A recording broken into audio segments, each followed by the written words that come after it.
The blonde kid is over there, breathing like crazy and saying that this really was the toughest challenge in this dungeon, the creature known as Cerberus, level 67. This thing's no joke. The monster starts charging up a fireball, and the whole party's getting ready to die. The little dwarf even warns them. This time, he's not sure if his skill's gonna be able to block it. But then, all of a sudden, his expression changes and he goes, "Wait, what's that over there?" What looked like a goblin was walking straight toward the dragon all by itself. Everyone's kind of thrown off, especially with the monster getting ready to attack. But that little goblin is licking a piece of wood. The guys are trying to figure out what it's even doing there. The dragon fires off the fireball, and the goblin leaps toward it, smiling. With one swing of its mace, it's like the dragon just got vaporized. The whole party's stunned, trying to understand how that thing got killed with a single attack. Not only did it die, but literally there was nothing left of the dragon except the stumps of its legs. Why would a monster be attacking another monster? Did someone summon that thing? The dwarf points up and tells them to take a look on top of the mountain. There's someone standing there. And sure enough, the kids got this weird little smile.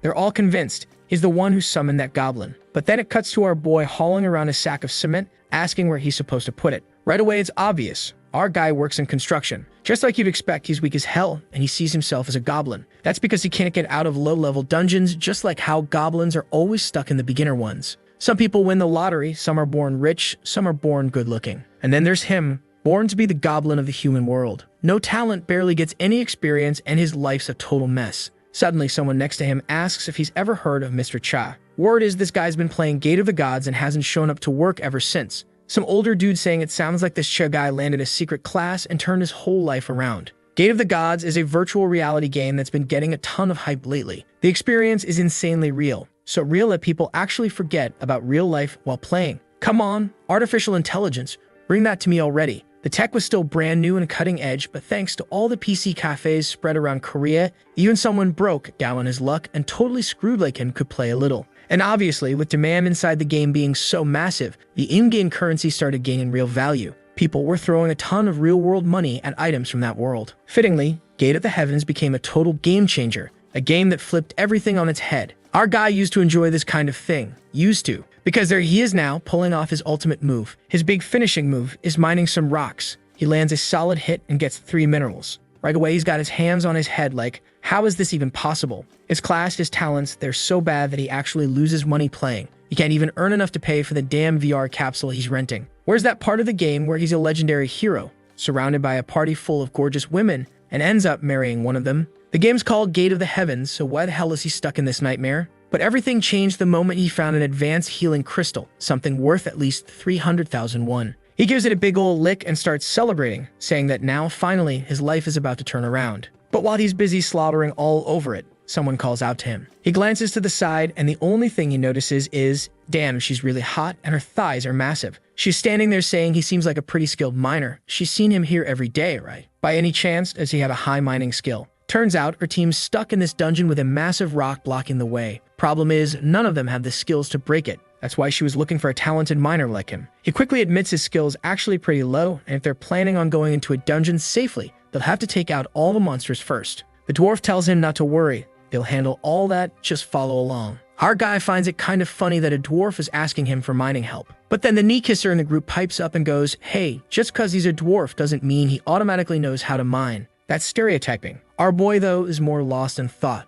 If he joins up with this group, maybe he can pick up some decent experience and farm a few minerals on the side. The only issue is, would he actually be safe going that deep into a dungeon like this? Sure, in this game you can get revived, but there's one tiny little catch, and it's not exactly pleasant. Right at that moment, Miss Thighs grabs his arm and gives it a lick, saying she needs strong, muscular arms like his, arms that mine with real power. Of course, that was way more than enough to rattle him. Now he's standing there shaking, trying to figure out how the hell he even ended up in this situation. In front of him is a little gray wolf, level 7, not that high really, but the poor guy just can't seem to level up, no matter what. Now he's completely surrounded and about to crap himself when suddenly, just as the thing's about to bite, Miss Thighs yells for him to duck and boom, unleashes a barrage of fire that does 3,000 damage and evaporates the wolves completely. And she comes over all sweet and bubbly, asking if he's okay, if he's hurt or anything. Catherine Lee, a level 39 mage. Flustered, he says, yeah, he's fine, thanks to her. Meanwhile, he's still stunned that she wiped out an entire pack of wolves in a single hit. She does this cute little dramatic bit, saying she got scared she might lose him by her side, so he should stick real close to her. The place is dangerous after all. And just like that, he's bright red, head to toe. Finally, his chance at some romance in the game. Another guy in the group, dodging some wolves, tells him not to be surprised. Normally, they wouldn't even bother coming into an easy dungeon like this. One swing of his whip, and bam, the wolves are gone too. He explains that they're only there because of a strange kind of ore that can only be broken by people with high-level mining skills. Obviously, they all ignored that skill because it's something for idiots. All they care about is leveling up and wasting time hitting rocks. That's beneath them. That's why they needed help from someone like him. Now that didn't sit right with our boy. He's sitting there trying to figure out what the hell that guy meant by someone like him. Apparently, they all saw him as a total idiot, which couldn't be more wrong because those bastards wouldn't even get past this part if it weren't for him. So he walks up behind them and says he's not just gonna let that slide. What the idiot thinks he doesn't have any combat skills. He whips out his pickaxe and launches into action, swinging down with everything he's got, helicopter style, BM right into the rock, and of course it doesn't do a thing. Turns out he really doesn't have any combat skills. There he is in full-on Minecraft mode, mumbling that unfortunately there's nothing he can do. The dwarf wants to know if the intel was accurate. The guy tells him not to worry, he's sure that whatever's behind those rocks will be worth it. But if it's not, they're all screwed for wasting their time in this hellhole. While he's bashing away at the rocks, our boy's thinking he really is an idiot,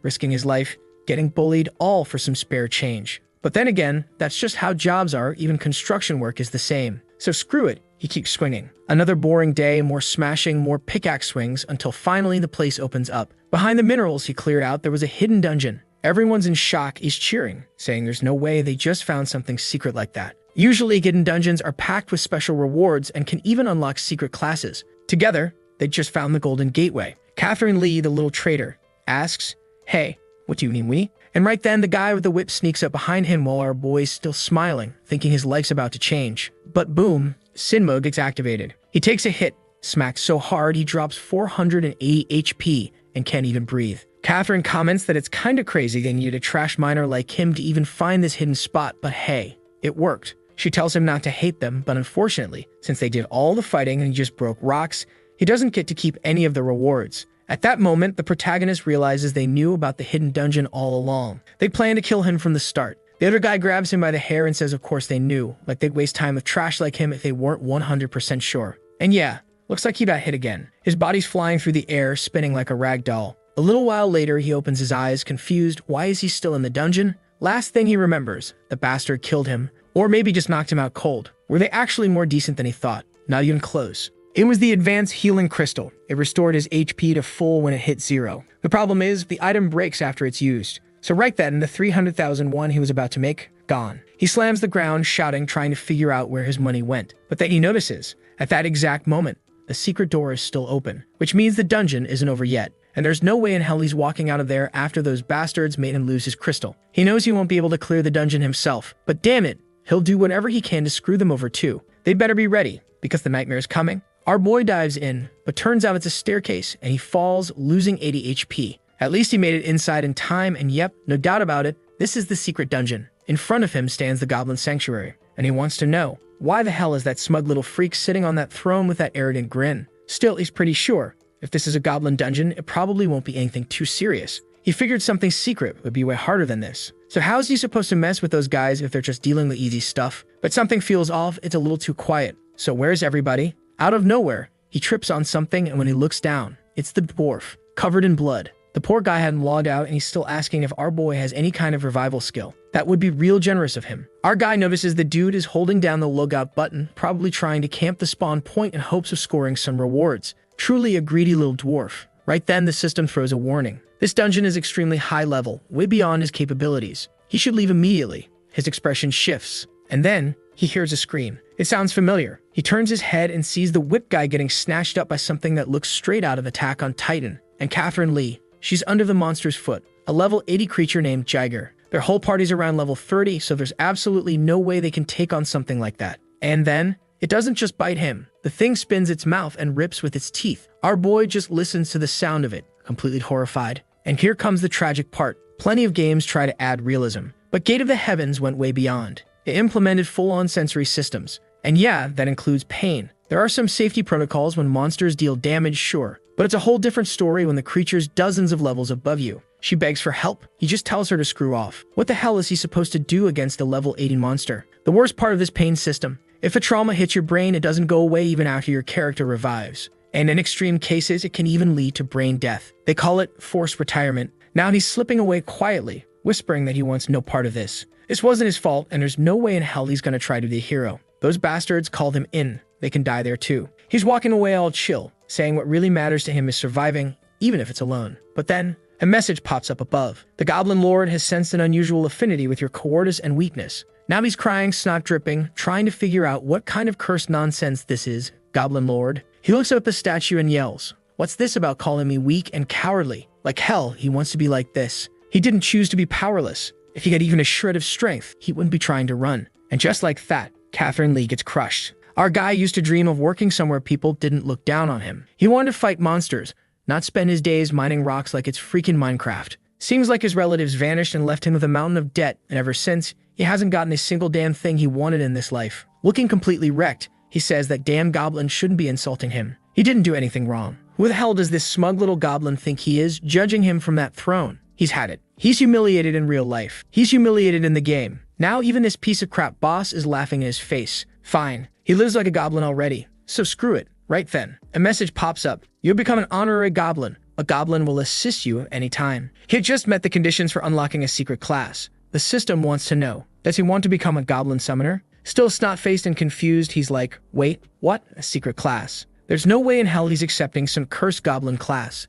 It's literally the thing he hates most. But the system doesn't care. It just says his class has changed. Congratulations. Before he could even complain, that giant level 80 beast from earlier was already creeping up behind him. Now it was too late. No way he could run anymore. With no better option, he decides that since they handed him something, he might as well use it. Right away, he activates the goblin summon. He just hopes, please, for the love of everything, don't let it show up with some over-the-top flashy effect. And then it appears. This green, big-nosed goblin holding a tiny hammer. Just like our boy expected. Ugly, weak, and pathetic looking, perfect to throw away as a distraction so he can escape. He tells his lovely goblin to charge in and take down that monster. The level 80 beast lunges in to attack, and our boy's already turning around, saying it's time to run. But then the goblin deals 999,999,999 damage, plus more 9s on top, and instantly drops the monster. The face he makes when he realizes he has no clue what just happened. EXP explodes on screen and suddenly it's a level up spamfist. He even learns new skills. Feed goblin and travel with goblin.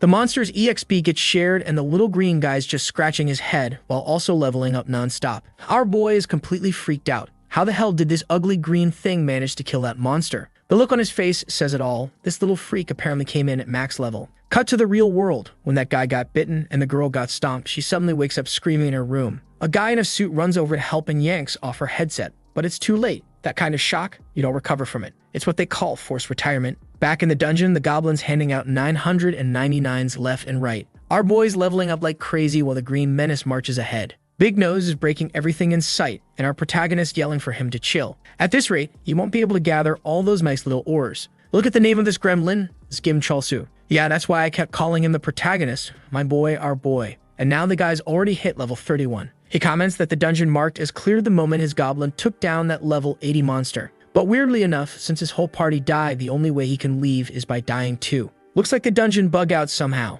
At least the green guy's making the most of it. Not just killing everything, but mining y'all too. While the goblin hasn't gained a single level, our boy's already at 31. The only odd thing, there's no info showing up about this summon. But come on, after everything that thing just did, there's no way it's low level. Standing there, backpack on, he figures it must be a bug. And if it is a bug, then damn it, he better farm as much as possible before someone fixes it. He doesn't know what's going on. But this is the real gate of the heavens. Then the scene shifts to a bank. Someone calls out number 36 and tells our protagonist he's getting a total of 97,000. Wants to know if they can transfer it to his account. He says yeah. Turns out the game's so big now that you can literally walk into a bank and sell items to the staff. But he tells her he wants to send the money to a different account and also has a few more items to sell. He casually mentions he's selling a membrane in the heart of a Geiger, that level 80 monster. The woman freaks out, takes one look at the info, and straight up runs off, leaving him scratching his nose, confused why she bailed on him like that. Another guy comes over, offering tea, asking if he's enjoying himself. This dude, that's Nar, the bank manager. Our protagonist says the tea is freezing cold, and the guy apologizes, saying he forgot to boil it. But all our boy wants to know is who is this manager, and what does he want? He's only here to trade items for cash, that's it. But the bald guy says he believes there are better places for him to put his money, and he thinks our protagonist could make a lot more. Leaving all that in a regular bank account would be a waste. That's why he's here, to offer some investment opportunities. Our boy says he gets it, making money's important for everyone. But the manager really didn't have to show up personally to pitch him stuff. I mean, come on, he figures he probably made, what? Maybe $1 million tops. The bald guy, to his credit, is honest. He tells him, yeah, no. It looks like you have no idea how valuable the stuff you brought actually is. Turns out the heart and membranes of a Geiger are currently going for $220 million. Our boy straight up lifts the goblin in the air and shouts, 10%. This only covered 10% of my debt. Dear God, this kid owes an entire Korea to the Koreans. No way that's normal. How in the hell is 10% worth $220 million? He tries to say the goblin is adorable. Okay, not that adorable.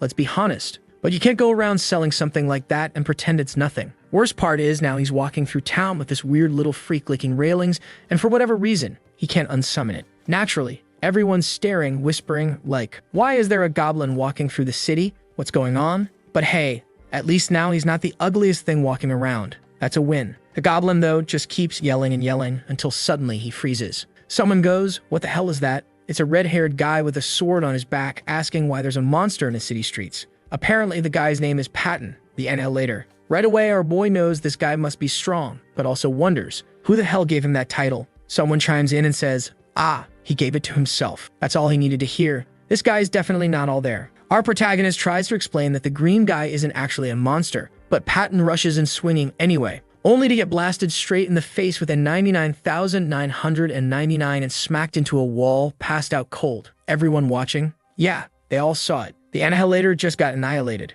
Now our boy's panicking because if people figure out he summoned that goblin, the whole city's gonna come after him. Suddenly, some blue-haired guy appears, saying that Patton's embarrassing himself again as usual. He adds that the goblin isn't even worth fighting. Also, hold up, who's that archer girl with the perfect aim? Our protagonist quickly realizes this is spiraling out of control. His goblin has officially become public enemy number 1. He tries to calm them down, saying he'll take care of the creature himself. But Yoon-yuk, the blue-haired guy, wants to know who he is and why he's interfering. Our guy keeps pleading with them, telling them all not to gang up on the goblin. I mean, how pathetic would it be for a whole squad to go after something so simple? But of course, the goblin's just had enough. He grabs a rock and launches it straight into one of Yoon-yuk's teammates. 999, instant death. Bye-bye. And now the goblin and our boy are sprinting away. They can't stay here anymore. He thought having a max-level goblin would mean a bright future. Turns out, things aren't going to be that easy. He's running through the city until an old guy opens a door, tells him to get in, and says he'll explain everything later. Our boy goes in, but wait, this dude has the title the Trickster. So now he's not sure if this guy's about to stab him in the back or what. Then, a system message pops up. The Goblin Lord is impressed you distracted your enemies so your goblin could land a hit. For your clever tactics, you gained goblin points. He remembers how that damn lord called him weak, vulgar, and worthless the first time they met. And now he's calling him a trickster. First of all, he didn't do anything wrong. So why the hell is he living like this? Why is everyone insulting him, even this damn goblin? It all started when those bastards added him to their party, betrayed him, and left him behind to die. So now he calls over his goblin, tells him to listen up. He's done being humiliated. He's done being called weak. From now on, they're going to destroy that guy's guild together. And honestly, he's way uglier than the goblin too. Meanwhile, up on the rooftops, that blonde chick is swaying side to side, asking if Yoon-yuk really needs to come along just to kill that kid and his goblin. He tells her not to let her guard down. Patton might have been the weakest of them all, but he still got taken out with a single hit. There's definitely something off about that goblin. Right then, they hear a scream. The guy who tried to sneak up on our boy earlier suddenly drops dead right beside them. Before Yoon-yuk can say anything, the goblin is already at his side. He managed to react after all and went in for an attack, but it looks like the strike did 0 damage. That's when he remembers his friend getting hit with 99,999, and now he's sure this isn't some kind of bug. And now the goblin's closing in and he knows if he gets hit, he's done for. But Ji-Yin lets off a quick arrow just in time and manages to parry the attack. She yells at him to stop freaking out and getting himself killed by a goblin. That be beyond embarrassing. Yoon-yuk thinks to himself, of course it would. Everyone knows goblins are weak creatures. So how is this dumb little thing dealing millions in damage? He doesn't know what kind of trick that kid pulled, but he activates a skill called Extreme Wrath. It makes it 90% slower, but guarantees every attack will land as a critical hit. Ji-Yeon asks why he's going that far. It's just a goblin. He tells her to relax. It's only a passive skill, and it doesn't cost much anyway. Then he switches styles, drawing twin daggers. This one boosts damage but reduces critical hit chance. He starts setting up his combo, telling her to get ready. She agrees but says they should hurry up and end it. They can't let people see them using this much firepower on a goblin. She fires a rain of arrows while he charges in fully buffed and ready. He calls out that the fun's over. The goblin's finished. He lands a clean strike, and it deals nothing. 0 damage. He freezes, confused. The goblin turns to look at him, and the next thing he knows, he's slammed into the wall with the same overwhelming force. From the shadows, our protagonist steps out and asks who said this would be over in one hit. The blonde girl looks shocked, trying to understand what this thing is. He tells her plainly, it's the goblin he summoned. She stares at him, stunned, asking how a goblin could have this kind of power. Yuk, supposedly one of the strongest in the Avilton Guild, steps forward. He tells her that's not her business right now. What matters is that he's angry. She asks what they even did to him, and he responds that it's her fault for being too irresistible. She stares, completely thrown off, and tells the pervert to back off. He waves it off, saying that's not what he meant. He's mad because they attacked him first, and now she's going to pay for it. She screams for help, calling him a creep. He realizes quickly that this situation is headed in the worst possible direction. He turns to the goblin and tells him to make her stop shouting. But at that moment, a few adventurers down the street call out, asking if anyone else hears yelling. One of them points up, recognizing him. Hey, isn't that the guy from earlier? The one with the goblin. Our boy looks around and realizes everyone's watching. It's time to get out of there. But the problem is, instead of silencing her in some clean way, the goblin's just standing there awkwardly, covering her mouth. The whole scene looks terrible. People immediately start shouting that the kid's using his goblin to kill members of the Avilton Guild, and now he's trying to attack a helpless girl. He's standing there, face completely blank, already knowing this is bad, really bad, and his name is already not looking too great on this server. He tells the goblin to stop and let the girl go. Strangely enough, the crowd doesn't seem to connect that he's the one who summoned the goblin. They actually think he's protecting her, bravely stepping up to face the creature that wiped out half a guild. The goblin backs off, and the blonde girl's left there sobbing, right next to our protagonist, who already realizes his life's over. No way he's getting out of this clean. The people down below start cheering for him, telling him not to give up now. They say he's the only one who can save her, and then he has to keep fighting bravely. The protagonist trying to figure out why everyone's suddenly cheering for him. That's when it hits him. These people didn't realize he was the one who summoned the goblin. Back when the goblin killed the first guy, he stepped forward and said he'd handle the creature and that nobody needed to worry. Then when the blonde girl was in danger, he jumped in again, saying it was all over now. In their eyes, he was a hero, risking his life to save a woman. Or better yet, saving her from a monster, which in this case was the little green guy. The only flaw in this heroic image, that blonde girl. And he's thinking, there's no way she wants to die in agony like her guildmates. So she better stay real quiet about him and that goblin. She just nods and promises she won't tell anyone. Then our boy calls out to the goblin and says how bold he is invading this peaceful town even though he's just a lowly monster. He says the suffering he's brought ends now. At that moment, he activates the goblin walk skill. A glowing chain appears and yanks the goblin down to ground level. He slams into the floor and our protagonist immediately starts running, dragging the goblin with him. Everyone watching is stunned. What kind of skill was that? A chain that could restrain a creature that had been slaughtering high-level players? But in reality, the skill doesn't do anything fancy. It literally just lets him walk around with a goblin, nothing else. The only thing it actually does is improve the goblin's mood. He gets a little happier when it's active. The blonde's watching from above, and the others assume that for him to be handling a creature this strong, he must be over level 50 at least. Our boy knows he can't exactly fake killing the goblin, so he switches tactics. He uses the feed goblin skill, throws his sausage way off into the distance, and tells the goblin to go fetch. Then he yells for the townspeople to close the gates. With the goblin locked outside, everyone inside hesitates, not sure if it's finally over. But he wipes his forehead, turns to them, and asks if everyone in the city is safe now. The townspeople cheer and he finally relaxes. Problem 1, handled. Then she shows up, the blonde, telling him all her guildmates were killed and respawned back at the starting zone. She's the only one who knows about his connection to that goblin. He glances back at her, and she's giving him this sweet, sincere look, swearing again she won't say a word. But he's not looking to take chances. He warns her. In the respawn zone, everyone's got infinite lives and is protected from players and monsters. But the moment you betray me, that's the only place you'll be able to live, because I'll kill you no matter where else you go. She's already crying, swearing she won't do anything. And with that, he's back home thinking to himself, this isn't exactly what he had in mind. He looks at this ridiculous goblin drawing and mutters that getting rewarded with a nice room for doing something good kinda makes him proud of his talents. Thinking back to that girl from earlier, he sighs and says it's a shame he didn't have the power to save her. She was, in his words, pretty hot. He gets up, remembering he earned that goblin point earlier. I'll start calling him by the name this system uses, Skim, since clearly no one's ever bothered to call him by his actual name anyway. He figures this point must work like a class point, and when he checks, he sees a goblin skill shop open. All the abilities are locked except one. So he buys it. The moment he uses it, the goblin appears right in his face and gives him a headbutt with that giant nose. That's when he realizes this first skill is more of a summon recall. It doesn't exactly summon the goblin from scratch, just pulls it closer when it's far away. The issue now, the goblin was supposed to be outside the city, not sitting in his room. People outside start knocking on the door asking if he's okay. He tells them he's fine, no need to worry. Then he turns to the goblin and says, hey, Calm down, put that weapon away, and don't hit anyone. Sometime later, our boy says the goblin didn't really do anything wrong. Everyone's been treating him like trash, attacking him for no reason. The truth is, the two of them, they're exactly the same. But why the hell is he sleeping all cuddled up with his goblin? What kind of cursed situation is this? He mutters that this world really is full of people worse than any monster. Then the scene cuts to a pub. Someone greets yesterday's bastard, and when our protagonist walks in, the whole place greets him like a hero, the one who saved members of the Avilton Guild. Yumyuk tells him there was no reason to help, especially after he made it clear they were enemies, but still he's grateful. The guy in the hood behind them tells the blonde to calm down. He doesn't think the kid ever intended to fight, but she's shaking, terrified that Goblin might show up any second. Skim then says that, as they probably figured, he helped them even after they ignored him, because he needs something. The hooded guy replies that no matter what he wants, he should go ahead and ask. They can't just let a gesture like that slide from someone who saved one of their own. Skim explains that no matter how much he farms, he can't level up in the beginner's zone anymore.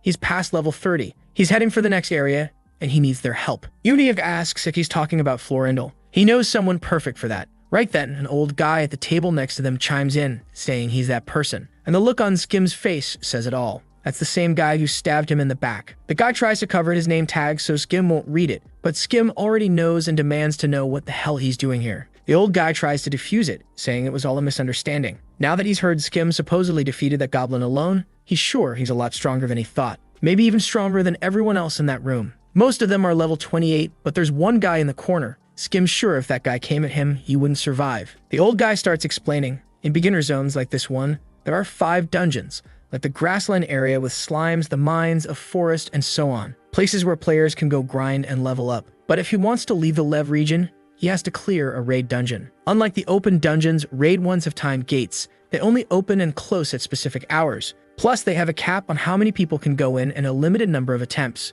Since they're the final challenge before advancing to the next region, most people prefer to grind and hit max level before entering. Uniak stands up and explains that the Lev Raid dungeon only opens once a month, and that's why they were all gathering at the pub the night before. Skim asks if this means what he's thinking, and the guy confirms it. That damn goblin completely ruined their plan, and now they're all stuck in Lev for the next month. Everyone turns to glare at Skim. If they're stuck, so is he. He made over $200,000 from that level 80 monster. His goblin is easily one of the strongest things in the game, but he's trapped here, doing nothing. Skim grabs Yunyuk and tells him to quit messing around. There has to be a way out. He can't afford to waste his precious time. But Yunyuk just shrugs and says everyone's already annoying they're wasting time, and besides, he paid his debt by giving Skim that one tip. So that's it. He's out. The others leave, one by one. The blonde girl lingers for a moment, glancing at Skim, and then walks off, hips swaying. While everyone's heading out, guess who's still standing there? The goblin, just staring. Skim stares back. What's up with you? Big nose. Suddenly, the goblin seems confused, like he senses something coming from the forest. And just like that, a raid boss portal opens out of nowhere. A system message goes out to everyone, and no one has any idea how this is even possible. Yunyuk and Skim both have the exact same thought. What the hell is going on? Guys, I think this is the series with the longest chapters I've ever seen. I've only read 4 so far. What the hell? Patton, the redhead, is spooked that the thing actually showed up in just one day. Now everyone's gathered in front of the portal, and Uniak wants to know how many people have already gone in. The shaggy old guy says no one. That's because everyone who could enter already went through yesterday. That's both a good and a bad thing, because it means they'll be the only ones going through it now. Right then, our boy shows up, saying he knew it. They lied to him. They all told him he'd have to wait a month, just to betray him and leave him behind. He admits he was an idiot for trusting people just as messed up as he is, especially after everything he's been through. The blonde's panicking, insisting they didn't lie. This really is how things usually go. It's just that this time something was different. He looked ready to start a fight, but Uniak just says, yeah, something changed. Then he asks, so are you coming or not? Skim says of course he's coming. Like hell he's just gonna sit around while they walk off with all the loot. Uniak thanks him but says there's something he needs to explain first.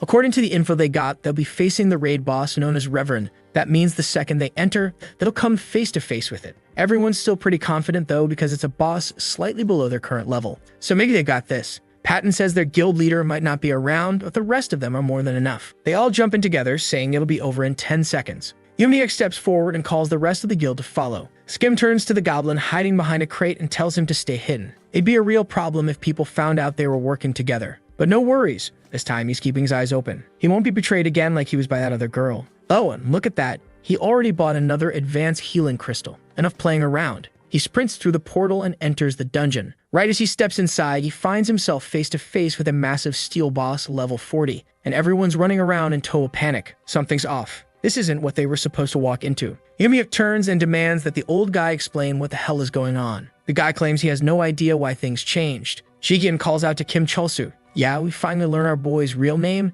and tells him to run for the exit. But he turns and asks if she's kidding. Why is everyone trying to bail from a secret dungeon? Don't they know the kind of rewards a place like this offers? The others say yeah, they know, but the boss is level 40. There's zero chance they'll survive. Our boy tells them all to calm down. It's just a 10-level difference. That's nothing. Nobody's gonna be forced into retirement just because of a gap like that. Worst case, they spit up a little blood and wake up a few days later all beat up. Totally worth the risk. But clearly, no one agrees. They're already running for the exit. Skim doesn't waste time. He activates the rally skill to pull the goblin into the dungeon with him. But nothing happens. For some reason, it doesn't work. And the boss is charging straight at him. He keeps calling out to the goblin, panicked. Then suddenly, he gets hit with 4,800 damage and drops. Patton stares in disbelief, wondering how this idiot ever managed to beat that goblin. Yumiuk admits he has no idea either. But right now, the only thing that matters is the portal's closed. Which is weird. Normally only raid gates close that quickly. The old guy speaks up, saying everyone underestimated the situation.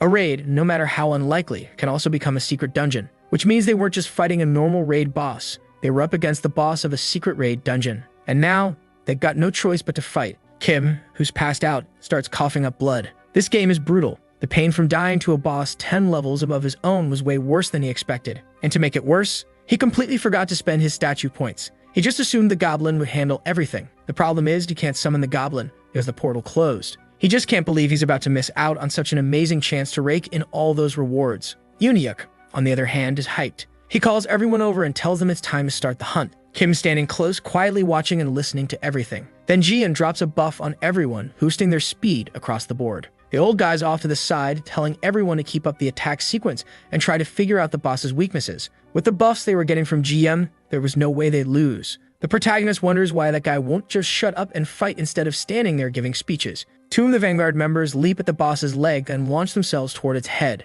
Yumiuk uses a skill called Shadow Slash and Patton follows with his Chain Cut. They explain that every monster has at least one weak spot, and Chain Cut it's 16 different points, so it's basically guaranteed to find it. Yumiuk asks if he found it, but Patton replies that, unfortunately, all his hits dealt 0 damage. That's when Yumiuk says there are only two possible explanations. Either the defense is insanely high, or, before he can finish, the boss swings down with a heavy hit, Levi style, and lands 1,800 damage right on Yumiuk's head. So yeah, that rules out the first option. The boss has 28,000 HP. Not that bad, honestly. Just land a few solid hits, and that's that. The second explanation is that the boss has a passive skill called Hatred of the Weak. Any attack that deals less than 5% of its total HP gets nullified completely. Patton mutters that they're screwed. Yumiuk's the only one strong enough to break that 5% threshold against the level 40 boss. But the old guy disagrees. He says Yumiuk isn't the only one with a top-tier skill. There's someone else who can trigger a finishing move under the right conditions. That's when she steps up, charging up Deathbringer's arrow. She sacrifices HP to draw in energy. The more she gives up, the more damage the shot will do. Patton yells that if she needs time, he'll buy it for her. He shouts a battle cry, taunting all the surrounding monsters. In his mind, the raid boss comes straight for him, and Kim thinks this guy is nuts. He should be running for his life and not trying to tank this thing. The boss hits him head on. He takes 1,000 damage, but he actually tanked it. Kim wants to cheer, but the old guy warns him not to let his guard down. If they want this plan to work, they can't afford a single mistake. Turns out Patton had used a damage-sharing skill, and the old guy took a small hit too. Still, Kim looks at this ragtag group and thinks, these guys are actually putting in work. He realizes they're all low level and don't have any secret classes, and yet they're holding their own like pros. Yumiuk's laser-focused, shouting that while the two warriors keep the boss distracted, he and the assassin squad will use defense reduction to weaken it. Kim starts wondering how a bunch of so-called average players can be this strong. Maybe this is what guild power really looks like. At this pace, they're actually going to kill the boss. And meanwhile, he's lying there dead, not earning a single reward. Luckily, he's still holding that healing crystal in his hand. Patton's standing his ground when suddenly the boss hesitates for a second. Patton asks what's going on. The monsters switch targets, and look who just stood up. Kim mutters that he can't take watching this group of losers flail around anymore. He's gonna step in, since he's the highest level player here. Took long enough, but the protagonist has officially entered the fight. But right as he says that, the boss unleashes a massive area of effect attack, wiping out 4 party members instantly. Everyone immediately starts asking the same thing. Why the hell did this guy take so long to wake up? The assassin squad that was helping got launched clear across the battlefield. One of them lands right in front of Patton. Patton screams, demanding to know how that bastard could let his teammates get hurt like that. The bald guy tells him to stay calm and keep his focus on the monster. Now's not the time to lose it, but Patton was reckless. He went straight for his big ultimate slash. All he got in return was a massive hit from the boss that dealt 3,800 damage, knocked him straight into the ground, and still left 2,400 damage left over for the old guy. And with that, Patton was dead for real. The old guy shouts that our protagonist ruined the entire plan, but Skim yells back that he had nothing to do with it. Uniak, however, explains Patton's war cry pulled the boss's attention. That skill forces the monster to stop targeting healers and support classes. But the moment Kin reappeared on the battlefield, it reset the boss's aggro, and now the monster started targeting everyone again. The assassins nearby didn't even have a chance to react. Meanwhile, Ji-Yun's still mid-cast, trying to figure out what to do. She's been charging the skill this whole time, but she's already down to 46% HP. Uniak tells her to stay calm. If she fires too early, they'll lose their only shot at victory. The problem is, they were trying to stack marks on the boss's weak point, but they needed 5 and only got 3. So Uniak decides he'll handle it. He tells her not to cancel that skill, no matter what happens. She's standing there, barely holding on, pulling back the bow while her health drains away. Kin quietly steps up beside her, wondering how he could help his friend. But before he can do anything, she snaps. She tells him he's useless without that goblin, so he better not do anything or he'll just make things worse. And now he's just standing there, completely crushed, trying to figure out why he's being treated like garbage,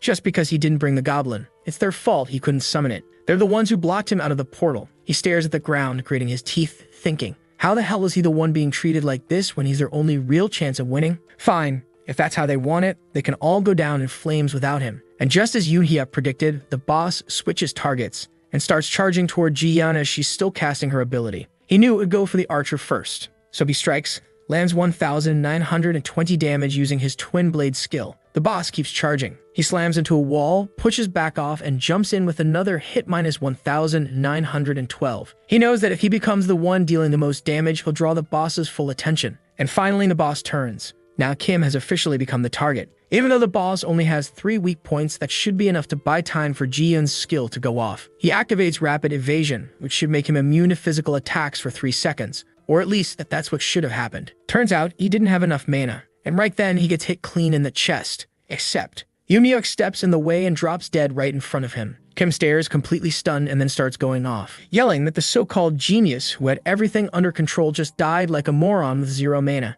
Ji-Yun, though, blames him, saying the moment he got revived, he threw off the whole plan. Kim glares and asks, wait, are you saying you would have won if I'd stayed dead? And she says probably yeah, another 10 seconds might have been enough. He just stands there thinking, I was this close to helping, but forget it. Now I hope none of them get a single reward. The boss is still charging toward them, but Ji-Yun's the one it's locked onto. She finally says enough. She's tired of everyone pointing fingers. Even if she's not completely ready, she's got one shot. But beside her, she hears something weird. Kim's chuckling to himself. She turns, asks what he's doing. He smiles and says, quick question, can you not move while you're casting? Now she's fully alarmed, asking what he's thinking. She tells him to stay away from her, but it's too late. He throws her legs over his shoulder and takes off running. The boss swings, slams the ground, but they dodge off to the side just in time.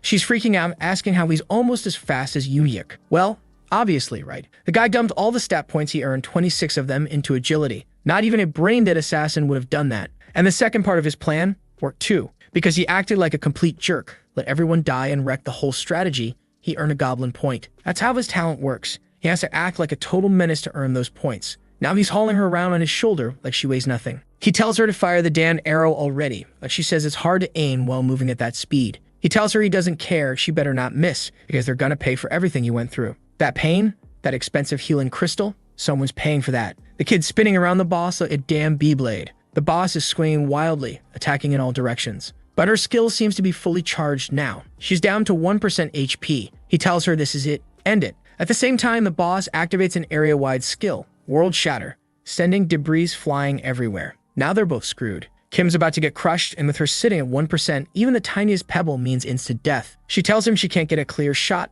Too much debris in the way, her aim's off. He tells her not to worry. He's seeing visions. She asks if it's part of a plan. He says no. It's just his life flashing before his eyes because, yeah, they're definitely about to die. But just then, a rift opens. And guess who arrives, dealing 999 on impact? Kim's first instinct is to punch the little freak for showing up so late. But then he realizes something weird. He's the only one seeing this. Ji-yeon hasn't reacted at all. So he activates Goblin's shield, throwing the green menace straight into the chaos to tank everything. The boss roars, but from between his thighs, the goblin mutters, such potent words for someone about to die. Shame, really. But now the trio was complete. 22,524 damage. The arrow pierces the boss's chest. It falls to the ground. Secret dungeon, Steel Giant's chamber, cleared. Ji-yeon's in shock. They actually beat it. She jumps from level 27 to 31. Our boy, from 31 to 34. But being the greedy little goblin in human form that he is, he immediately runs forward, desperate to know what the reward is this time. Though according to a few side comments, the real reward was probably getting crushed by those thighs. Next scene, Yoon-hyuk appears, along with a system message saying all allies have been revived after clearing the dungeon. Hugh says he's alive, but there's blood in his mouth. If that boss had been even a bit stronger, things would have ended badly. But something's off. The old guy's completely frozen, not even breathing. Yoon-hyuk says that's not the biggest problem right now. He turns and immediately demands an explanation from Kim. The goblin, meanwhile, is standing guard over all the gear, shouting at everyone to stay back. It's all his. Someone asks why the goblin's acting like that. Ji-yeon says he's always been weird. The second the boss was defeated, the little green guy bolted for the loot pile like a maniac. But both she and Kim got a strange message. They hadn't met the conditions to unlock the secret class. Ji-yeon's confused. How's that possible? They literally killed everything. Kim starts thinking back. Maybe it's something weird again, like when he earned the Goblin Lord's favor. Sure, most of the time things follow a basic logic. Kill boss, unlock class. But clearly not this time. That's why he's wondering, what is the class tied to this room? Still, now's not the time to think about that. First things first, he wants to know what items dropped. Ji-yeon, however, tells him to wait. Everyone helped in the fight. They should split the loot evenly. He immediately tells her to back off. That pile is his treasure. She's now staring at him, asking what's wrong with him, and already thinking, is this guy turning into Gollum? Then Yoon-hyuk says himself, it's true. The kid already helped them twice. Their only goal was to get out of that place, and now that they did, they don't really care about anything else. But that shady old guy, yeah, he was already sneaking up, ready to smack our boy from behind. So Skim tells him to back off, already knowing they've been planning to betray him again from the start. Yoon-hyuk says taking him out isn't even the real problem. If that's what they wanted, they would have done it already. They don't care about him keeping most of the loot, but they did notice that the bow was a unique item. Skim shrugs. Yeah, so. They tell him he's not even an archer. What's he gonna do with that thing? And besides, unique items can't be sold. Obviously, he can't equip it either since it's not his class. But our favorite pointy-nosed goblin pipes up like, I still want it. It's super cool, super pretty, super rare. The others immediately tell him to just hand it over to Ji-yeon. Skim sighs and says fine, but he wants something in return. It's an item you can't sell, which means its value can't even be measured. If he were to bind it to himself, they'd lose out big time. So yeah, they better buy it from him. The old guy instantly realizes this sneaky bastard had planned this from the beginning. He's literally smiling in his own greed. And Yoon-hyuk's looking at him like, this damn guy reminds me of that goblin. And speaking of, there's the goblin peeking from behind a barrel staring at the massive bow. It really is huge, isn't it? That's the giant's bow, and it's massive. Looks like they made the trade. Skim thanks them. Yoon-hyuk just mutters that the guy clearly has a natural talent for being hated, then asks where he plans to go after they leave. Skim says that's obvious. Someplace far away from them. Yoon-hyuk calls him a bastard, but admits it's a solid plan. And with that, the group leaves. Too bad, really just look at that gorgeous blonde giving our boy a little goodbye wave. He doesn't waste any time. He's already summoned his goblin again, who's hopping around all excited. Dungeon cleared. Too bad he ended up with a bow he can't use, but he did get the Thief's Glove. It lets you steal anything, but only once. You can't use it on players higher level than you, and it doesn't work on other users either. How will he use that? No clue yet. But more importantly, he got some ultra pure iron and a bunch of rare materials, all saved just for him. Scene cuts to the city of Florendal, a place packed with high-level players he's never even seen before. He can practically smell the money in the air. But before diving into some grand adventure, he needs to get some gear. That one hit to the face that one-shot him made it very clear. He's not well equipped. Not to mention he's still wearing the same stinky gear from level 3. The thing's probably draining his defense at this point. Suddenly, the goblin starts tugging at his pants. He asks what's up, already begging him not to cause trouble. But then he turns around and sees it, a giant tiger, right behind them. Our boy's brain goes into panic mode. That has to be a raid boss. What the hell is it doing in the middle of the city? And just as he's freaking out, a new arrival shows up. Forget Ji-yeon. Irene is in the building. Blue-haired summoner. She glances at the goblin and casually asks if that one belongs to him. And Skim instantly realizes she's the lunatic who summoned the oversized deaf cat staring them down. She tells him not to worry. Michelle, yes, the tiger, is super chill. but Skim can see it in her eyes. This psycho is drooling while staring at him like a snack, and he knows he absolutely does not have what it takes to fight her. If the Evilton Guild even tried going up against her, they'd be vaporized. Then Iron gives him a sweet little smile and says he's a cute kid. Asks for his name. He answers, Skim Chalsu. Then she says she's not interested in him. What she really wants to know about is the little one standing next to him. Apparently, the goblin still didn't even have a name. Kim asks, what for? It's just a summoned monster, who cares? Besides, that thing isn't even cute. But Iron warns him. One-sided relationships like that are unstable. He should have realized by now that the creature shows aggression toward its master because it hasn't been named. She tells him she hopes that next time they meet, he won't be so stubborn. Then she calls for Michelle and walks off. Kim would love nothing more than to wipe the floor with that girl, but he can't, so all he does is thank her for the advice. The scene shifts. Someone calls out to him. Turns out the gear he's wearing is complete garbage. The guy says he might as well be wearing a trash can around his body. It'd be more useful. Kim fires back, hey you damn jerk, stop roasting me, you bastard. That's why I came to your shop in the first place, to buy something decent. The guy offers him a chest plate for 350 coins. That's around $40 in real-world money, which, considering he's 20 million in debt, isn't all that much. And as a summoner, he does need top-tier defense. Doesn't matter if he can summon stuff if he dies before he gets the chance. He buys it. The vendor tells him he's got a good eye for quality, says he better make good use of it. He made that thing with premium-grade materials. The name of this foul-mouthed vendor is Humphrey the Dirty Mouth, and Kim can already tell the guy lives up to it. He puts on the armor and immediately complains. This is the biggest piece of crap I've ever worn. I can't even move. The guy shoots back. That's because trash like you should stay stiff and die early. But the real reason? The armor requires 24 strength, and our boy only has 4 at the moment. He used up all his points during that steel giant fight. There's no way he can equip anything serious right now, so he tries to sell it back. The vendor just scoffs. That junk is trash.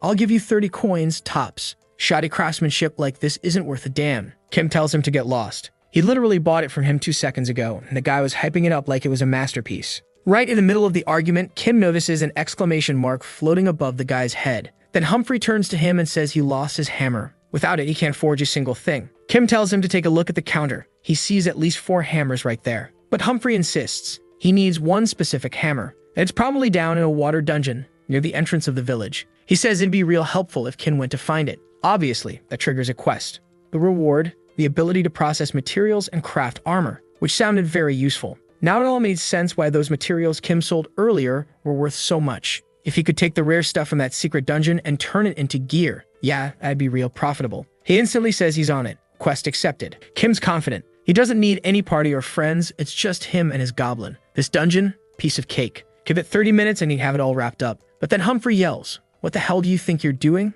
You need to bring me with you. Apparently, for the quest to succeed, he had to take the old geezer with him and make sure he didn't die. Problem is, the guy's only level 13. So Kim comes up with a shitty idea. He's got a ton of agility points, so he sprints off ahead, yelling, I'll just clear the whole thing before Gramps even gets close to danger. But almost immediately, a system alert pops up. Humphrey is under attack. Kim turns around, and there's a swarm of rats and slimes all over the old guy, who's screaming for help. He calls for the goblin, and that little green menace drops in, one-shotting everything with a 999. Humphrey straightens up and declares, no one can stand against me, Humphrey the Dirty Mouth. But then his face suddenly changes. He says he's sensing something strange. He starts running off in another direction, saying the hammer's over there. Kim's already thinking it might just be easier to kill this bastard or find some way to immobilize him. Obviously, that would fail the quest, so he tells the goblin there's been a change of plans. Stick to this guy like glue and kill anything that comes near him. Problem is, in 10 seconds flat, that damn old guy is already surrounded by a swarm of rats.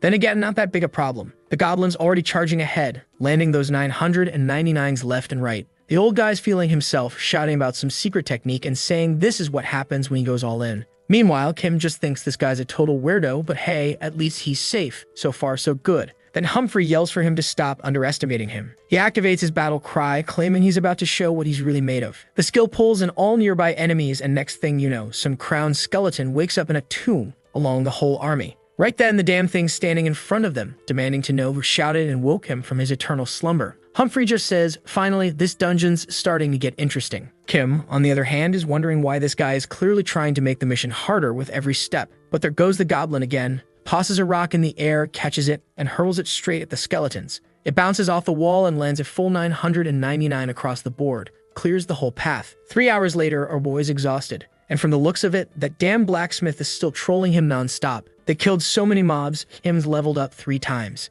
is leaning on a wall, hears a strange noise, and Humphrey tells him to back off. It's a trap. At the end of the hall, 3 golden arrows are flying their way. Kim calls the goblin to tank the hits. He's wondering why this trap even activated. What did they step on? What triggered it? Of course, Humphrey had stepped right on a skull switch, got an arrow straight to the gut, and now he's down to half HP. He even yells at Kim, calling him a coward for using allies instead of taking the hit himself. Kim honestly wants to kill this bastard on the spot. To make things worse, the guy's now poisoned. He starts losing HP every second until, yep, Humphrey the dirty mouth dies. Cut to Kim sprinting through the city, shouting that he's gonna kill that bastard next time he sees him. But while he's blazing through the streets, a man in a suit calls out to him, saying he finally found Mr. Skim. Our boy arrives at Humphrey's shop, and the blacksmith just asks what gear he wants. Kim, fuming, points at the goblin and asks, "Any last words?" The blacksmith just thanks him for retrieving the hammer. Kim's confused. He has no idea what the guy's talking about, but the quest was complete. He already had the material. He wants to know when the hell that happened, and Humphrey explains, it dropped when they killed the very first slime. It was one of the first items to fall. Skim asks why he didn't say anything sooner, and Humphrey replies, because you're trash. Anyway, here we are. He's now at the forge using top-tier metal. He tells the kid to brace himself. When high-quality material meets a true master, you get a miracle. He says he's gonna sweat over this forge and make something legendary. And just like that, he says it's done. Kim looks at him. You're not even sweating, man. That took 10 seconds. Still, once he inspects the gloves, they were made using the drop from an extremely rare boss. And now the kid's fully geared up. He may look thinner and a bit weaker, sure, but it's fine. It's a light armor set, level 36, requires 34 agility to equip, and has a 1% chance to trigger the Heaven and Earth Destruction skill. Humphrey says he's not charging anything this time. No need to thank him. It'd just be gross anyway. Kim just shrugs and says, good. I wasn't planning to thank a bastard like you either. But right then, someone activates PK mode and points his sword straight at him. And not just points, it nearly lands a hit. Kim jumps back, shocked, and wants to know why this guy just attacked him out of nowhere. The dude with glasses says it's impressive that he was fast enough to dodge that. Clearly, he must be the person who left his lady on the brink of death. Kim gets ready to defend himself, saying he only dodged because of his agility stat, but decides to switch the subject. What do you mean your lady? What's this about? The butler cuts him off, telling him to stop pretending. He checked. Her last party member was someone named Skim Chalsu. He charges again, saying Kim must know the name Catherine very well. And that's when it clicks. Kim starts to remember. That was his first real buddy from the very beginning. The chubby one. The one who was with the little dwarf guy. He quickly tells the man to hold up. He has no idea what she told him, but he was the one who got dragged into all that. He was the victim. The butler scoffs at that. Funny how you're calling yourself the victim when you're out here living just fine. While she's been in a coma, in a vegetative state, ever since that day. That one actually stuns Kim for real. He knew the level 80 Geiger's attack would have done serious damage, but he didn't think she would literally die from it. He yells that it was the Geiger's fault, not his. He didn't do anything wrong. But the butler says Kim doesn't get to decide whether he's guilty or not. What matters is that because of that incident, the entire Semyon group's succession line is now in total chaos. And yet, when the guy landed that last strike, it did 0 damage. Kim's confused. He looks at him and says, okay, maybe we can talk this out from the top, because clearly that girl was the daughter of some big-time CEO or something, huh? That girl's family, that Semyon group, just from how it sounds, you can already guess, right? It's basically Samsung. In Korea, Samsung owns everything: phones, electronics, semiconductors, cars, motorcycles, planes, you name it. They're all over the world. And now he realizes he's standing right in front of the daughter of the person who owns all of that. The butler wants to know, did she really get attacked by a level 80 creature in the dungeon? Kim says he thinks that's what happened. Probably one of those shock incidents or something like that. Then the butler asks, then how the hell did you make it out alive, huh? Weren't you just level 3? She was almost level 40 and that happened to her. So how are you still in one piece? Our boy comes clean and explains the whole thing. Says he got a secret class out of nowhere and managed to escape. Said it was pure luck. But deep down he knows that kind of thing no doctor can fix it. You can bring in as many people as you want and nothing's gonna change. If she's in that state, then someone like him, who was level 3 at the time, would have been dead on the spot. The guy with the glasses says it's unbelievable that a level 3 walked away unharmed just because of a class change. He knows even secret classes aren't that powerful. Kim doesn't really have a good explanation. All he knows is the chances of her ever coming back are really slim. Then the guy tells him to just keep quiet. He better understand. They already brought in the best doctors around, and they all said the same thing. Nobody knows when she's gonna wake up, and from the looks of it, there's nothing anyone can do. Wait, what? I thought he was gonna argue or push back or something, but no, that's all we got. Just that miserable answer. Kim said he knows the only thing they can do now is wait until she wakes up. But like, she got hurt in game, so why aren't they trying to heal her in the game too? The guy glances over, adjusts his glasses, and tells him to go on. Kim starts talking about a case in the US, something similar, where everyone thought a person would have to retire. The family had already given up, but then right when it seemed like the person was knocking on heaven's door, they suddenly woke up. What the hell? Kim totally made that story up. But why is he doing that? Oh right, because he's the damn goblin. He's after these people's money. He says the chances of something like that happening are 1 in 9.9 million. Where is he even getting these numbers from? Then he grabs the butler's hand and says that even if the odds are that low, trying something is still better than just sitting around waiting for a miracle. Yeah, he's lying through his teeth just to cash in, because that girl straight up lied to him too. The guy stares him down, but Kim holds his ground. Another glare. Now he's sweating bullets, staring off into the distance. And here we are. Look who just showed up, our tough little coma girl. Kim's in shock. Can't believe they actually let an unconscious girl log into the game. These lunatics are clearly desperate. The problem now is, if they find out he made all this up, he's definitely getting killed. What the hell can he even do in the game to help this crazy girl regain consciousness? Clearly impossible. He's never heard of anything like that. But at the very least, he'll be the one who tried to save her. He just has to give it everything he's got. That massive corporation's gonna owe him big time. If she wakes up, great. If she doesn't, he really couldn't care less. He strokes his chin and says he'll do his best to save the little princess. He's gonna let some time pass, then walk up to them and say, "Y'all might want to sit down for this news." There it is. He'll break the news, get a bunch of praise, score some serious cash, flawless plan. But there's just one problem. What's he supposed to do with this girl's avatar if she can't even walk? Then he remembers. Human avatars, right? If you pull them forward, it'll fall down. That's when he gets an idea. Ties a leash around her neck. And now look at this goblin boy driving her around like a slave. He didn't expect it would get this much attention though.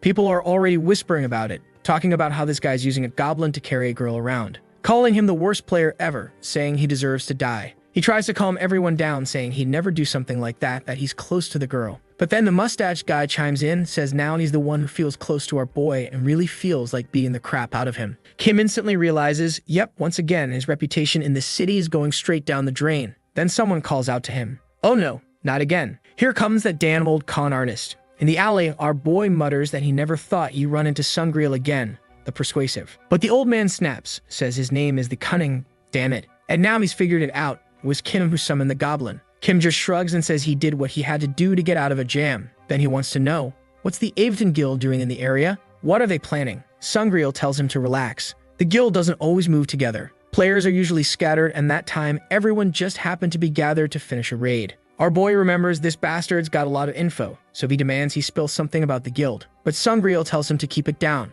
There's a better place for him to get information about Florendal. If he really wants it, just head over that way. But it's obvious there's a catch. He's clearly got 2 C4s and a laser trap set right on the path. And sure enough, someone already got the crap beaten out of them there, saying they didn't even learn much about Florendal anyway. All they really know is that this raid only shows up when players meet certain conditions. The old guy, though, wants to know why the kid's already so interested in the raid. He literally just got to this city. He's noticed it.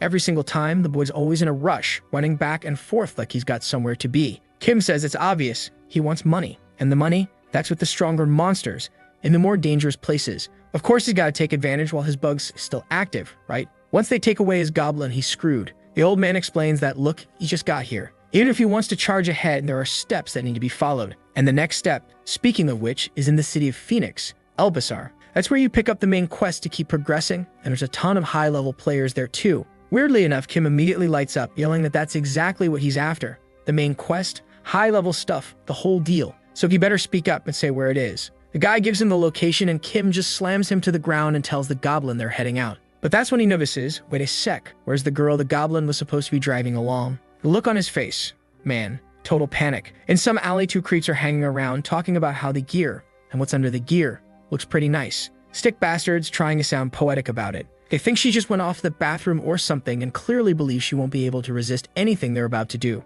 While they're getting closer, practically drooling, Kim runs over yelling that she's unconscious. Even the smallest hit could kill her. In his head, he remembers getting a call from Glasses Guy asking if she's okay. He says, yeah, she's safe. The guy wants to see her. He says not right now, he's in the middle of a super important mission. The guy insists. Kim snaps, tells him to shut it already. Bye, done. Some guy standing next to the man in the suit asks what's wrong, and the dude apologizes. Wait, hold up. That guy? He's the president of Samsung. Big boss of everything. Numbers Kamoon Mate 76. And he says don't worry about it. The kid's probably just nervous, scared out of his mind about putting her in danger. His assistant, though, wants to know why you let someone like that take control of her body in the first place. If it were actually possible to heal her in the game, then fine, but you better be doing that. Kamoon answers that the kid's clearly just pulling that idea out of thin air. There's no way something like that could work. He's just counting on something happening with Catherine. And that's because, back when she was a kid, her fate was already locked in. She was going to inherit the company. This game was the only thing she ever chose for herself, the only decision she ever truly made. That's why he believes this world is like paradise for her, or at the very least, somewhere she felt free. And he knows it's better for her to be resting there than stuck in a hospital bed. What a soft dad.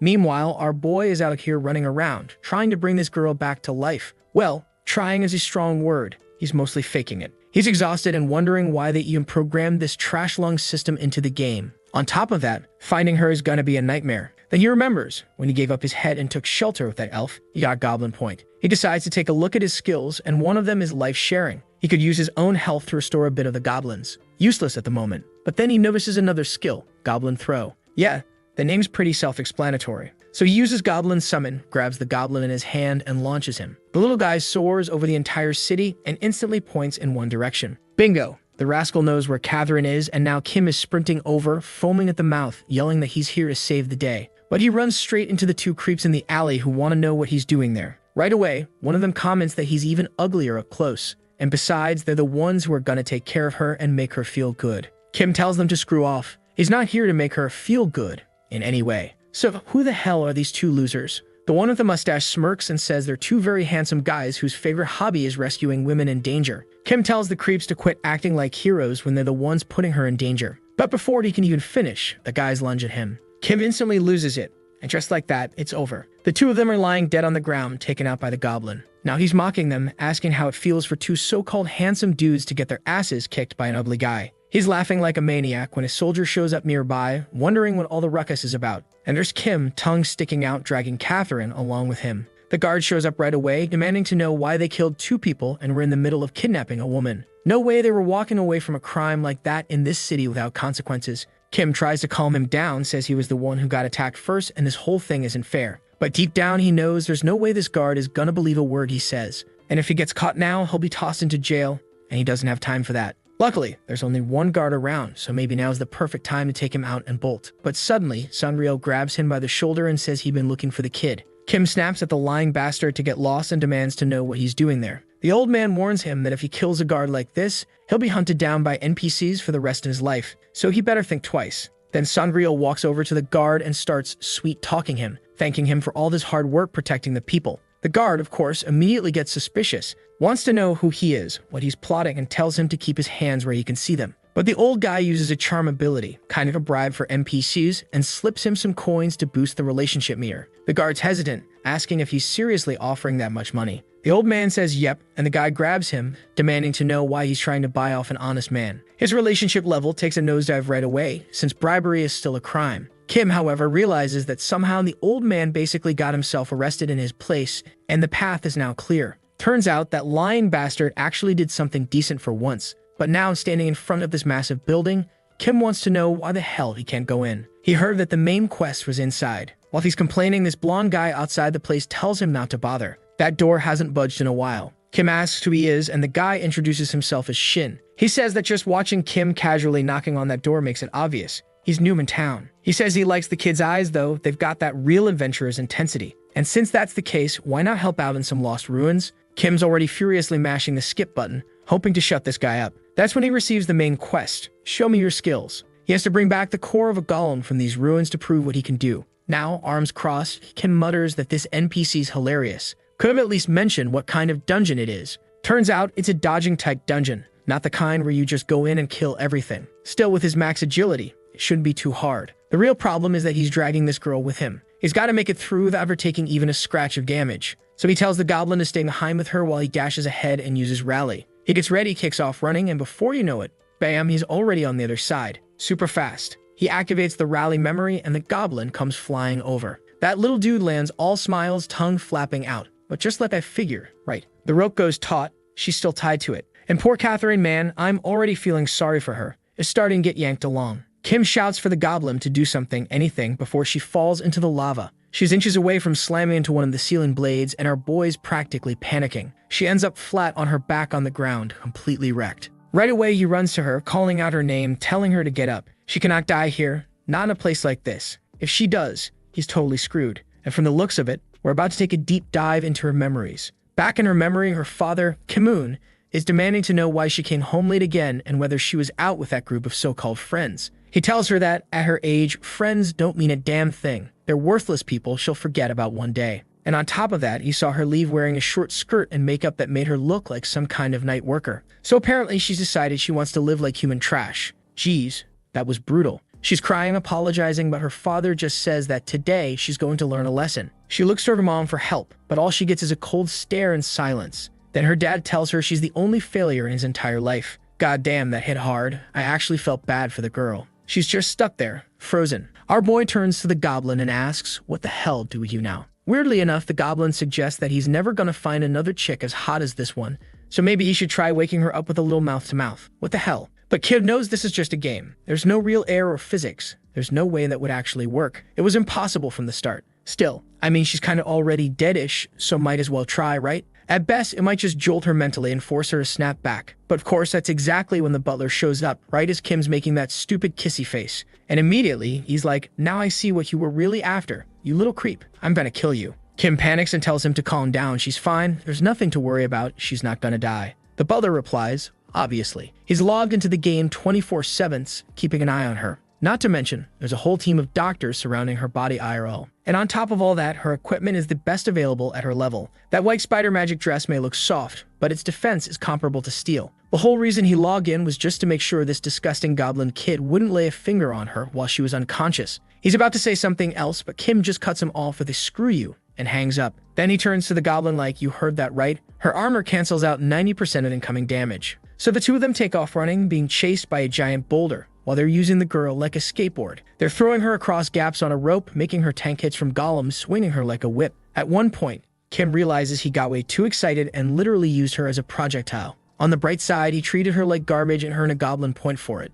While he's standing there amazed by how multifunctional she is, her finger twitches, just a tiny bit. But of course, right then the goblin launches an attack, the room explodes, and the little guy goes flying right through, smacks the golem with a huge 999 hit. Kid doesn't even look surprised anymore. He just mutters that all he has to do now is grab the core and be done with it. But no, the golem rebuilds itself and enters phase 2. Kim shrugs it off like, whatever, and tells Gobletato to hit it again. Another 999. He goes, finally, that's gotta be it. Nope, the damn thing pulls itself together again and goes into phase 3. Kim's like, please, I'm begging you. Could you cheat just a little less? He uses the goblin's rally ability and calls him again. But weirdly, this time the goblin takes the hit before landing his attack. Everything explodes behind Kim, and now he's sprinting full speed, while the golem slams the ground, lighting everything on fire. He already knows unless he destroys that core, the thing's just gonna keep shifting into new phases. That's when he remembers that bastard Sunreal explaining monster weaknesses the other day. The problem? He doesn't have any way to target specific weak points like the Vilton Guild guys do.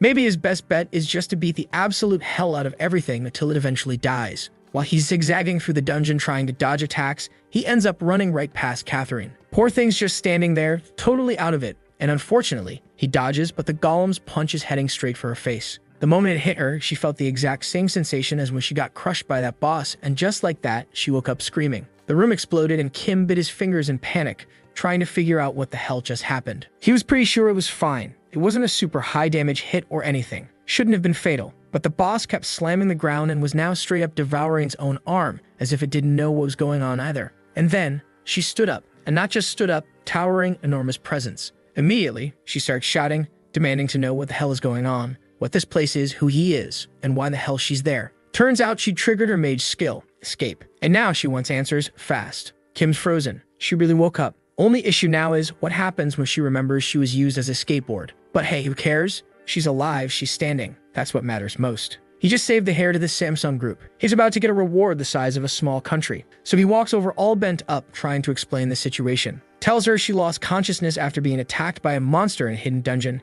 and that he got permission from the president himself to help wake her up. He worked his butt off and he pulled it off. Then she socks him mid-sentence and he crashes through a wall. Still groaning on the ground, he's like, really? You couldn't give me a heads up before punching me like that. But then he sees her, already far away, running off, leaving him behind. She's in full-on panic mode, crying and shouting that she's scared. If her dad finds out she went back into Heaven's Gate and kept playing, she's going to be literally killed for real. As she's yelling in sheer panic, suddenly, she wakes up in the hospital. The butler rushes in, asking what's going on, and the doctors explain that she seems to be regaining consciousness, but she's extremely agitated. The butler instantly thinks of our boy and is certain he did something awful. The medical team considers cutting the power to the pod to snap her out of it, But another doctor says no way, that could make her black out again. The butler shuts that down completely, saying not to even think about it. Since pain and sensations are tied to reality, it's way too dangerous, especially if she's in the middle of a dungeon. So he decides to log in and find out exactly where Kim is. Back inside the ruin, the golem is firing stone missiles right at her. She turns, panicking, thinking this is it, she's dead. But right on time, the goblin jumps in and shields her. Kim shouts at her to stop trying to run.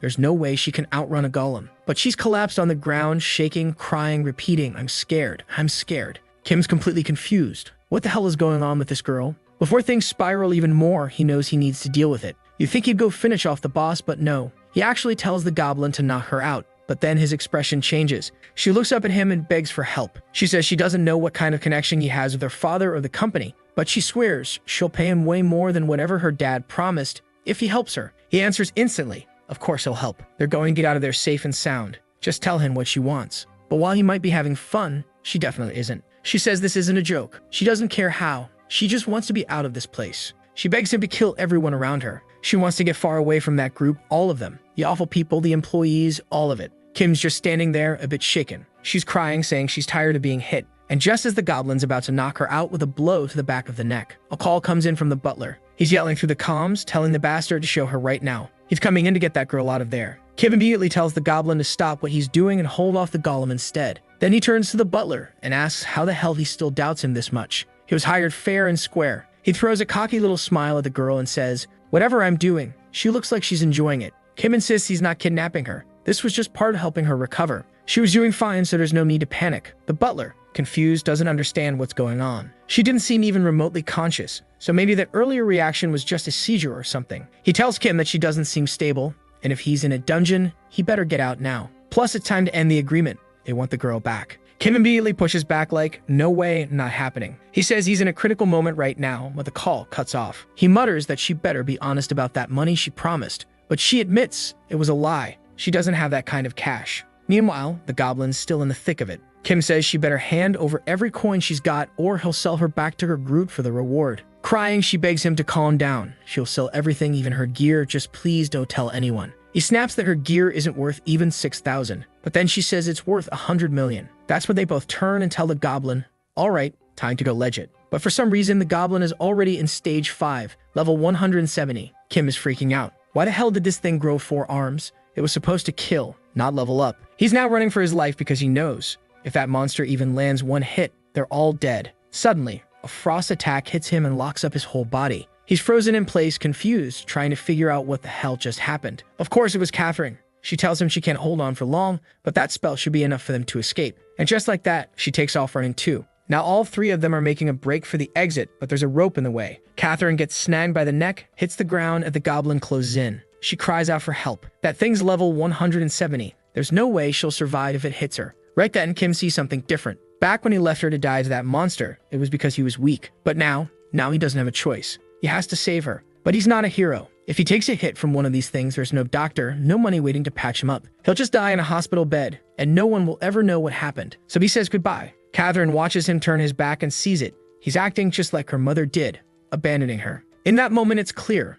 No one in this world has ever truly seen her. Explosion. Her body lights up with an impact. Oh, hell no. Her arms all torn up, shredded. Damn it. I thought it was our boy who saved her. But no, it was that NPC Shin. And he congratulates Kim, saying he did an incredible job holding out this long. Also, turns out the guy holds the title of God. Now Kim finally understands how this dungeon works. Basically, the moment someone's about to be defeated, this NPC shows up to save them. That's how the whole system functions. The point was, this mission was impossible from the very start. That's why the boss was level 170. The Golem Core probably doesn't even exist. You just keep fighting endlessly, and the boss would keep evolving stage after stage. Back when he took that huge punch and got flung across the room, he should have realized he didn't feel any real pain. It was all part of the scripted setup. Shin turns to the golem and scolds it for harming his subordinate. Kim's just happy the damn guy showed up at all. He rushes forward, ready for round 2, telling Shin to brace himself for what's about to happen. But suddenly, something explodes right next to him. He looks over, and Shin, standing there, dusting himself off like it was nothing, says it wasn't even enough to warm him up. Kim's stunned.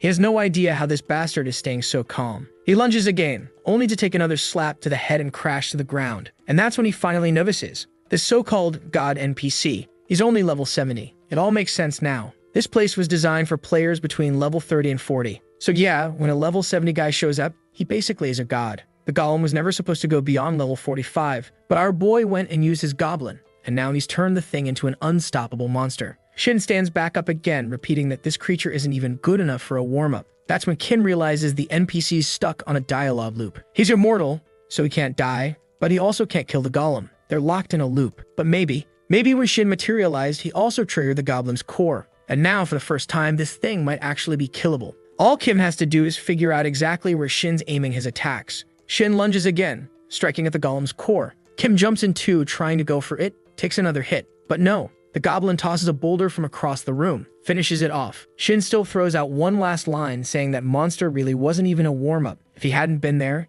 everyone would be dead. Good thing he arrived in time to save everyone. Kim, though, he's not celebrating. He's still thinking about whether Catherine was actually saved. But then he spots her, standing quietly off to the side. She's alive. The two of them are now outside the dungeon, and the NPC turns to him, saying he's noticed some talent in the kid. Sure, he had to save him, but the potential's definitely there. Kim, though, just wants to crawl into a hole. Leaving Catherine back there like that, it was way worse than what she did to him, tricking him at the start to get him killed. The NPC keeps talking, filling the silence, and Kim's grateful for that, at least. Then Shin turns to go, telling them not to think about him too much. He exists on a higher plane. He walks away and stops at a certain spot, waiting to accept the next mission. And now silence. Kim stands there, awkwardly glancing over at Catherine. He finally musters the courage and says, "Okay, what happened back there was my fault." But just then, her father shows up. He says, "Looks like she's finally awake." Kim has no idea who this guy is, but his aura is on a whole other level. Either he's filthy rich or insanely powerful. Catherine immediately reacts, asking why her father is even here. Kamoon tells her he knew she was conscious the moment she had that convulsion. She's had him worried sick day and night,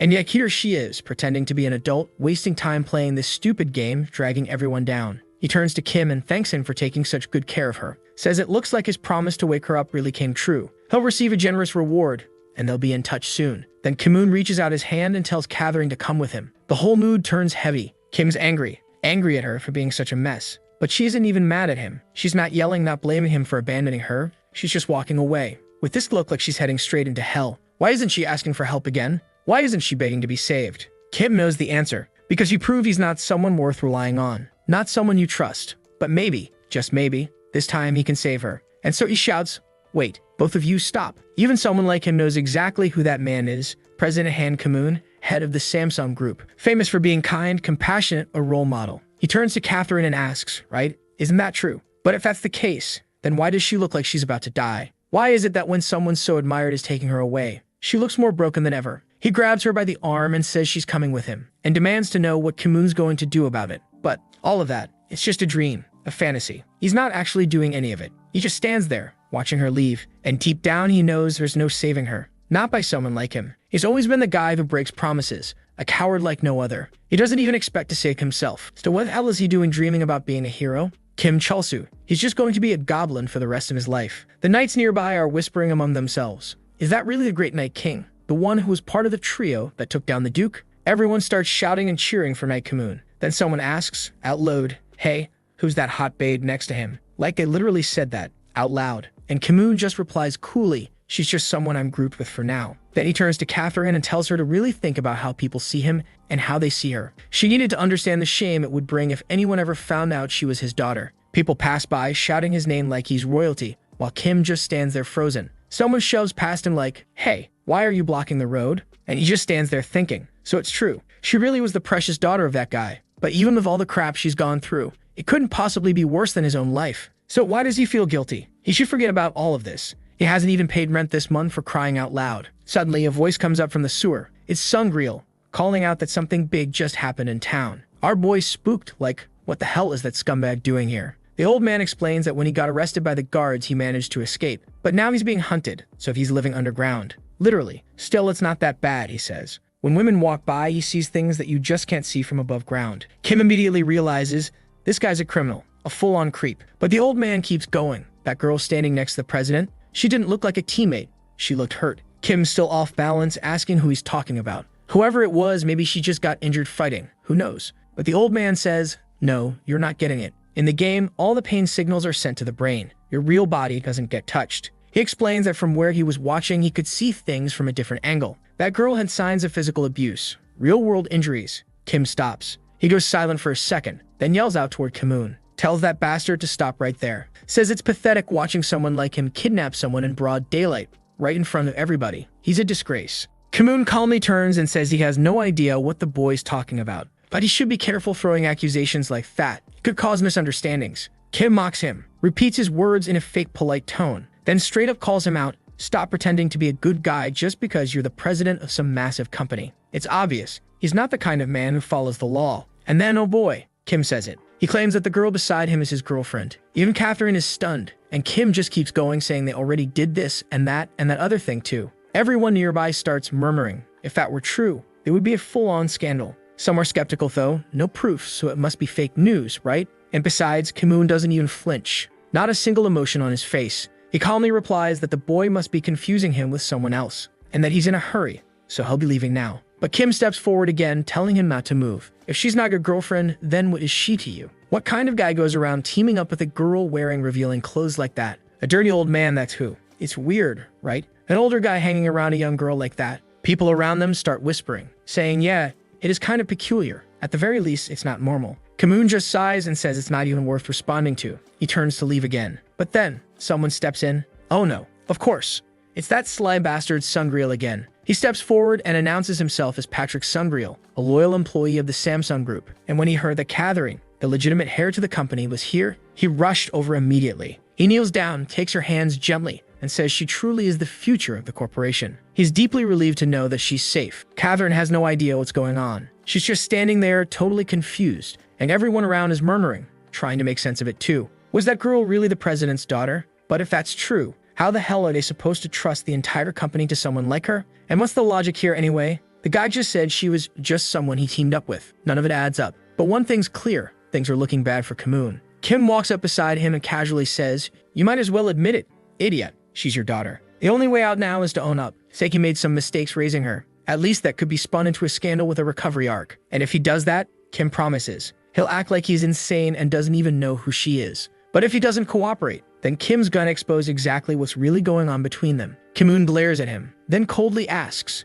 and what do you think your words are worth? He stomps his foot, and his voice booms across the plaza. Don't let yourselves be deceived by a liar like this one. Kim's stunned. What the hell kind of ability was that? His voice echoed through the whole damn city. Kim-moon then announces that the man dressed as a butler has no affiliation with his company, and that the girl on the ground is just someone he met today. He says the two of them are conspiring to ruin his reputation, but he is Han Kim-moon, the true head of the Sunyan Group. And right here, right now, he's going to execute all three of them for what they've done. Broly activates PK mode and says he's gonna show everyone exactly what happens to someone who pretends to have a connection with him. That's what happens. He's going to get a like on this video that helps Mamoru make more juicy content for his viewers, activate the cheeky little bell, and I'm out.